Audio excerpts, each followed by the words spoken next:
সাংবাদিকদের সমস্যা সমাধান ছাড়া গণমাধ্যমের উন্নয়ন কোনোভাবেই সম্ভব নয় বলে মন্তব্য করেছেন নবনিযুক্ত তথ্যমন্ত্রী জহিরুদ্দিন স্বপন। দুপুরে জাতীয় প্রেস ক্লাবে সাংবাদিকদের সঙ্গে সৌজন্য সাক্ষাৎ শেষে একথা বলেন তিনি। এ সময় গণমাধ্যমকে শক্তিশালী করতে স্বাধীন সাংবাদিকতার গুরুত্ব তুলে ধরেন তথ্যমন্ত্রী। প্রেস ক্লাব পরিদর্শনের সময় তথ্য সম্প্রচার প্রতিমন্ত্রী ইয়াসের খান চৌধুরীও উপস্থিত ছিলেন। এ সময় তাদের সাথে ছিলেন প্রেস ক্লাবের সভাপতি হাসান হাফিজ, ফেডারেল সাংবাদিক ইউনিয়নের মহাসচিব কাদের গনি চৌধুরী সহ সিনিয়র সাংবাদিকরা।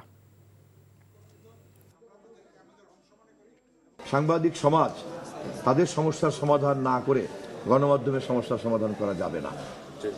অতএব সেই সমস্যার সমাধানকেই আমাদের এই মন্ত্রণালয়ের এবং এই সরকারের আমাদের নেতা দেশনায়ক তারেক রহমানের ঘোষিত যে 31 দফা কর্মসূচি, তার মধ্যে যে গণমাধ্যমের স্বাধীনতার কথা বলা আছে, আমরা সেই আলোকে আমাদের কর্মকৌশল এবং কর্মপরিকল্পনা আপনাদের সামনে শিগগিরই হাজির করব।